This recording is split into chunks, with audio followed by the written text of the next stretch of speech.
She said that American soccer fans, most of them aren't smart. They don't know the game. They don't understand.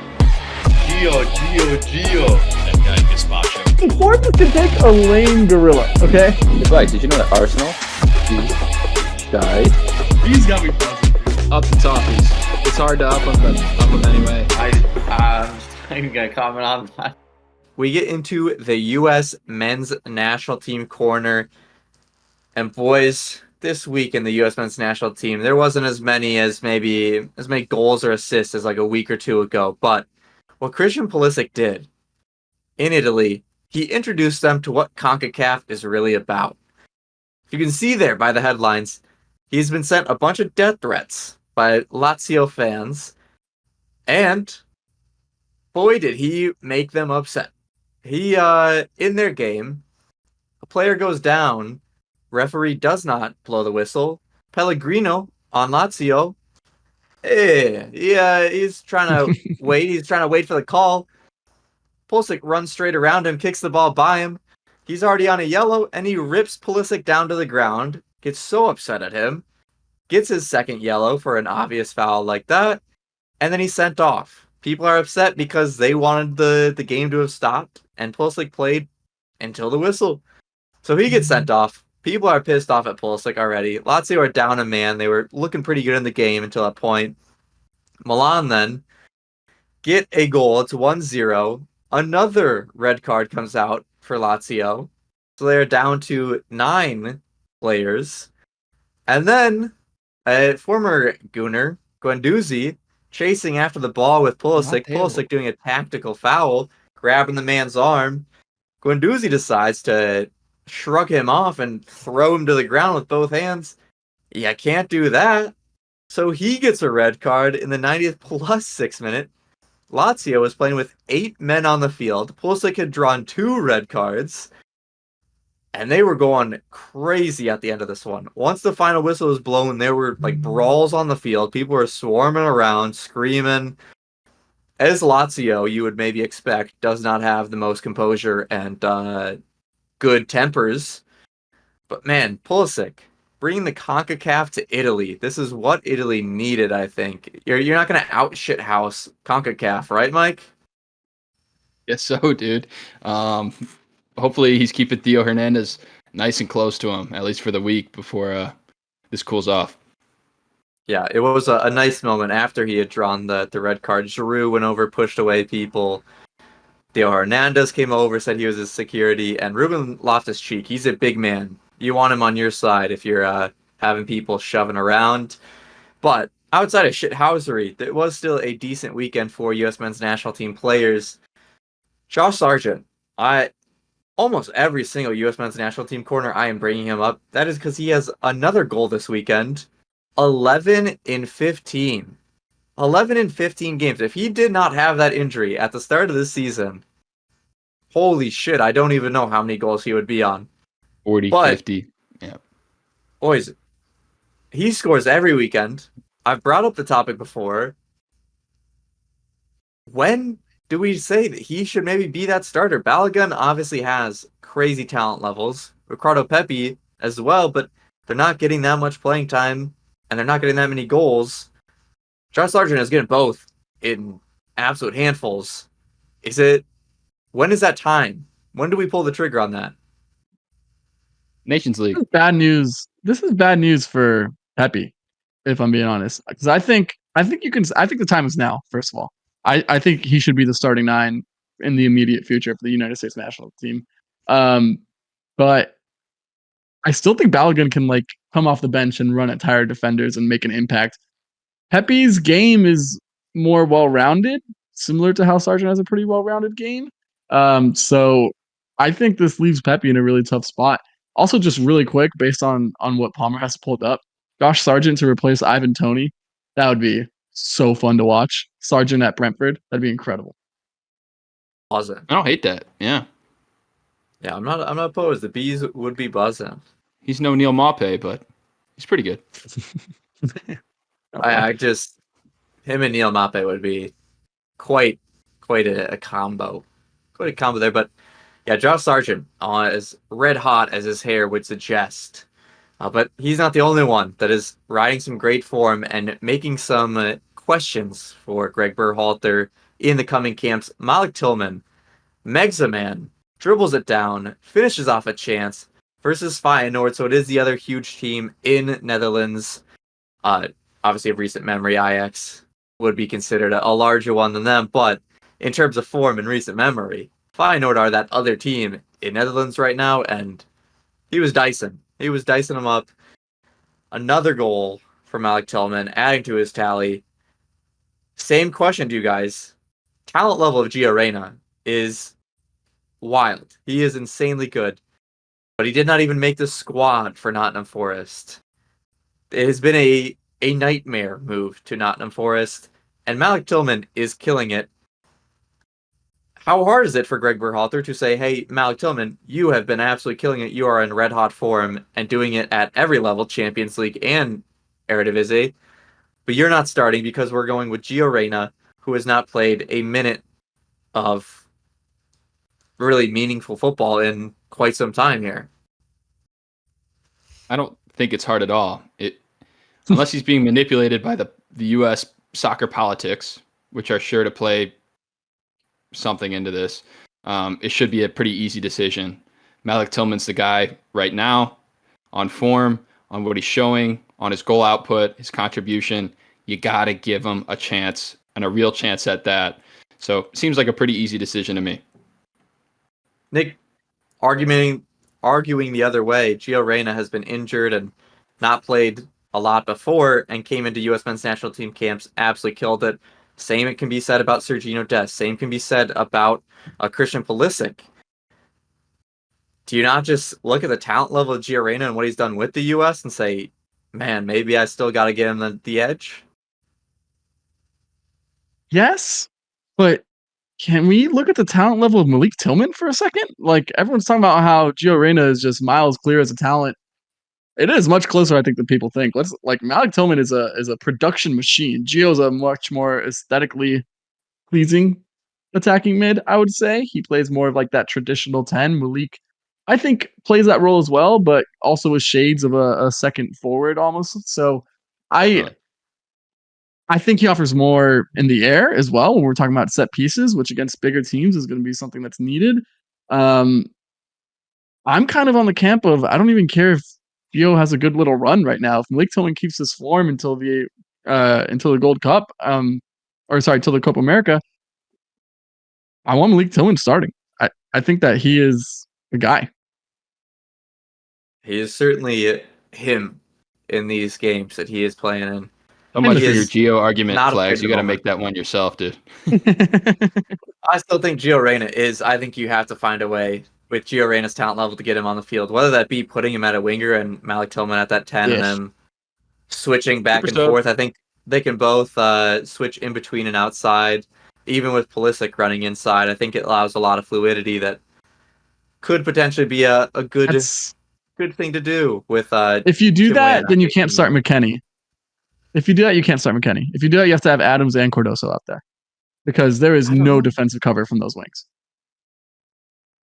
I mean, Tim Weah would, yeah, but he wouldn't be playing. I think it's situations. situational by team. You have to do it in a game that you're Panama, maybe that you're going to have the ball and you're really just trying to break down a low block. I think that's maybe the situation.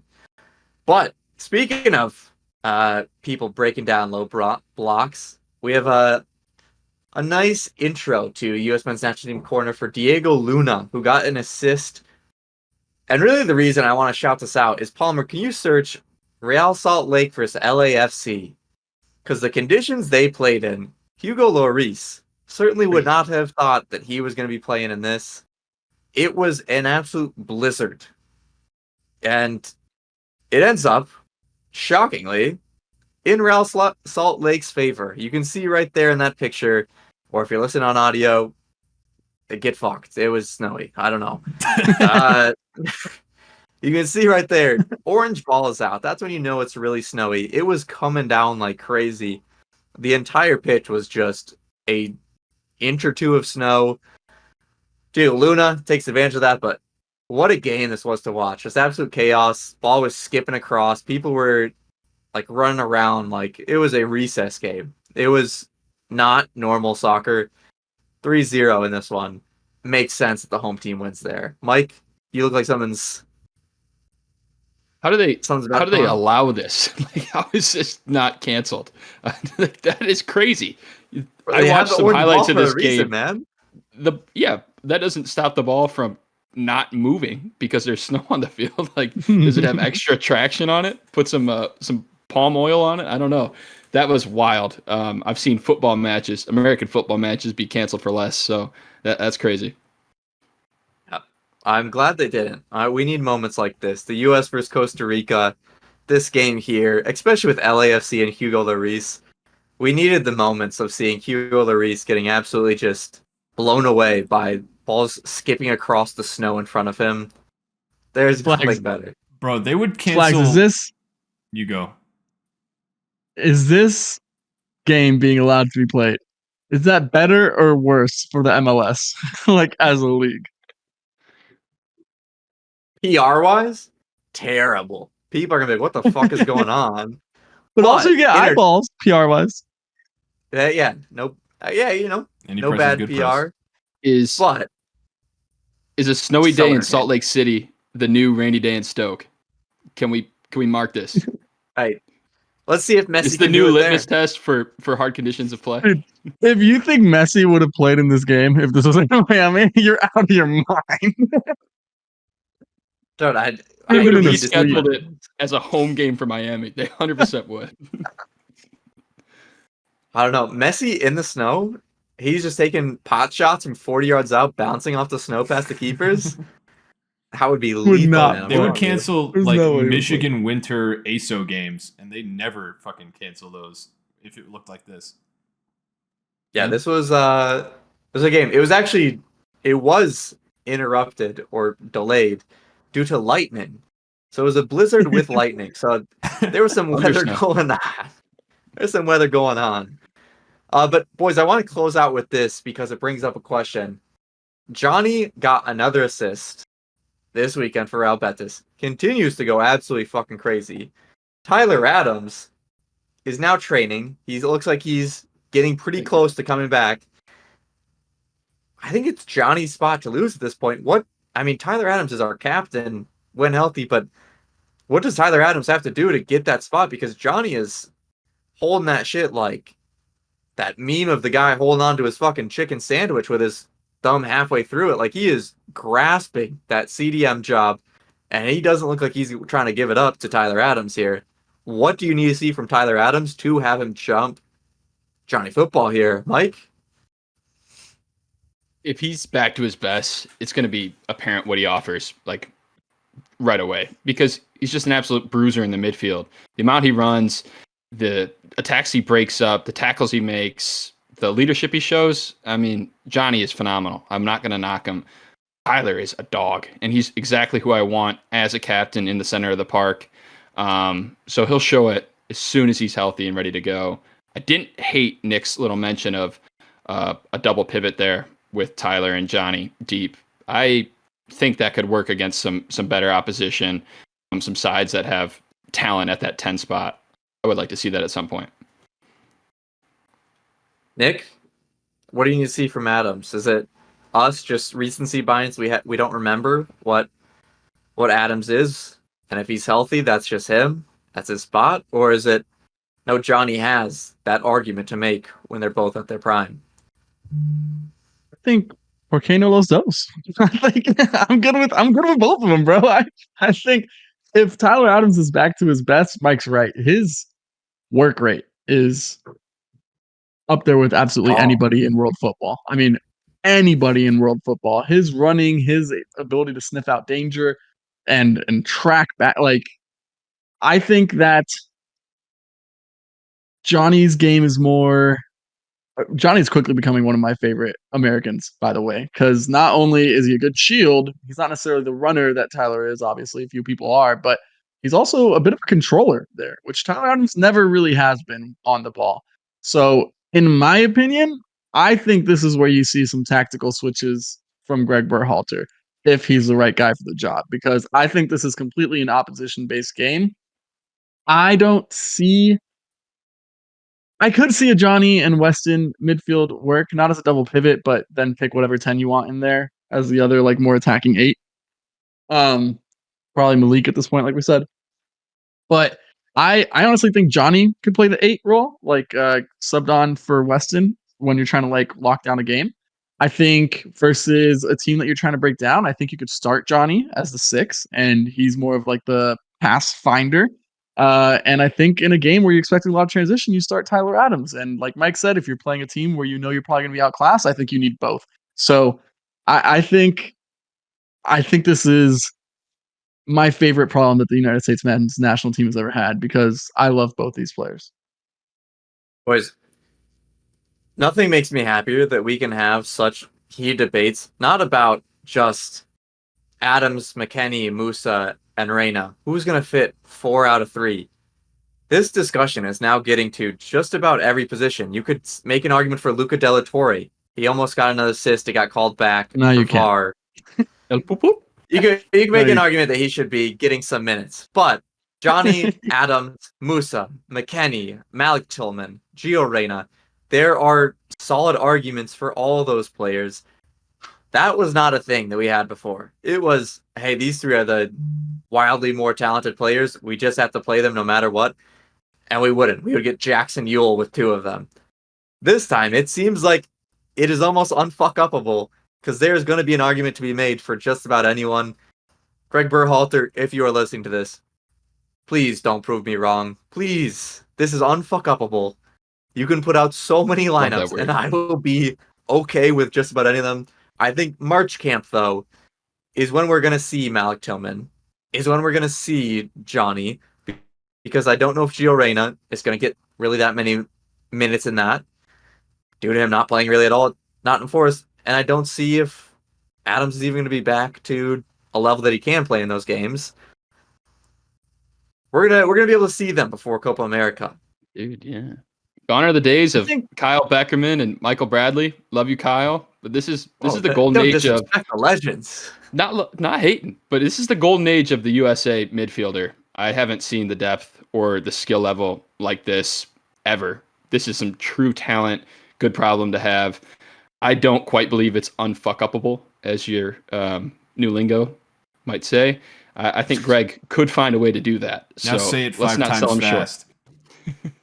Yeah, I'm gonna backtrack on that. It is Greg Berhalter, so he could certainly find a way to prove me wrong. But it seems for a sound mind, if it were me, you, or Nick that were choosing these, I don't find a way that we could come up with something that would make me think, no, absolutely not. Greg Berhalter, Kellen Acosta, Jackson Ewell, and Georgi Mihalovic at the 10. Christian Roldan. Run Copa America. Christian Roldan. Jordan Morris up His top. vibes are immaculate. Yeah, Really quick. Jordan Morris is in a camp again. We're done. We're done for it. Go ahead, Nick.